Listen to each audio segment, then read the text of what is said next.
সুপ্রিয় দর্শক, আসসালামু আলাইকুম। Welcome back to my channel. আজ শেয়ার করব খুবই ইজি একটি রেসিপি, দুন্দুল দিয়ে বাটা মাছের চচ্চড়ি। তো চলুন রেসিপিটি শুরু করা যাক। আজ বাটা মাছ চচ্চড়ি রান্না করার জন্য আমি এখানে নিয়েছি পেঁয়াজ কুচি, কাঁচামরিচ কুচি, তারপর নিয়েছি আলু চিকন করে কেটে নিয়েছি এবং দুন্দুলগুলো চিকন করে এভাবে কেটে নিয়েছি। এখানে আমি বাটা মাছগুলো মাছ বরাবর কেটে হলুদ এবং লবণ দিয়ে মেখে নিয়েছি। এখানে আমি আগে থেকে কাটা পেঁয়াজ এবং কাঁচামরিচ কুচিগুলো কড়াইয়ে দিয়ে নিচ্ছি।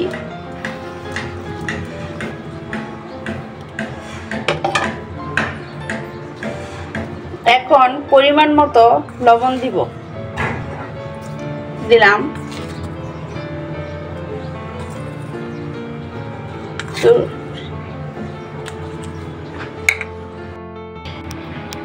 তারপর দিলাম হলুদ,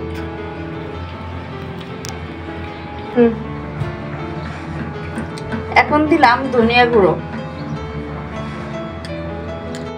সবগুলো একত্রে মাখিয়ে নিচ্ছি হাত দিয়ে।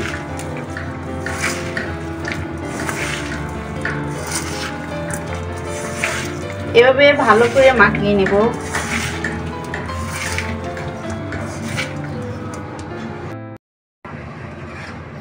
এখন দিচ্ছি তেল, সয়াবিন তেল। আপনারা চাইলে সরষের তেল দিয়েও চচ্চড়িটা রান্না করতে পারেন। তেলের সাথে পেঁয়াজ কাঁচামরিচগুলো ভালো করে এভাবে মাখিয়ে নিচ্ছি।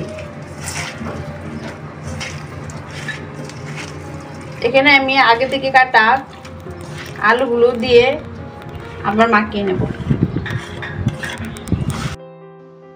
এখন দিয়ে দেব দুন্দুলগুলো দিয়েও ভালো করে মাখিয়ে নেব।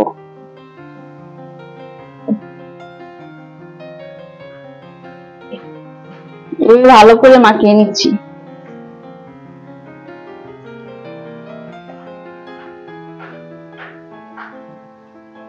কিছুক্ষণ ভালো করে এভাবে মাখিয়ে নিচ্ছি। এখন আমি মাছটা দিয়ে আবার মাখিয়ে নিচ্ছি।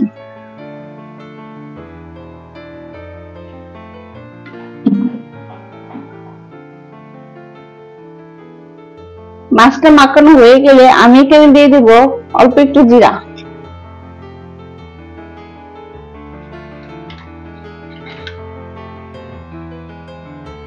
মাখানো প্রায় হয়ে গিয়েছে। এখন এখানে অল্প একটু পানি অ্যাড করে দিচ্ছি।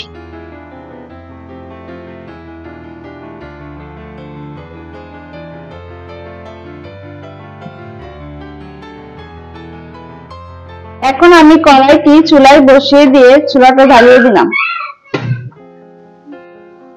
চচ্চড়িটা আমি ঢাকনা দিয়ে কিছুক্ষণের জন্য এভাবে ডেকে নিচ্ছি। কিছুক্ষণ পরে ঢাকনাটা খুলে দেখে নিচ্ছি চচ্চড়িটি হয়েছে কিনা।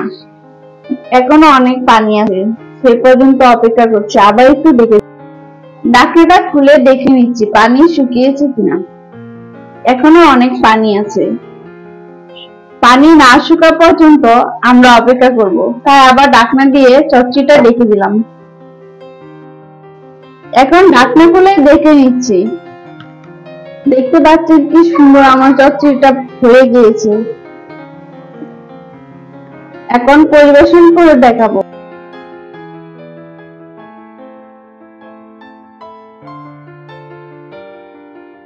আজ এই পর্যন্ত। পরবর্তী ভিডিও নোটিফিকেশন পাওয়ার জন্য প্লিজ আমার চ্যানেলটি সাবস্ক্রাইব করে পাশে থাকা বেল বাটনটি অন করে দিন।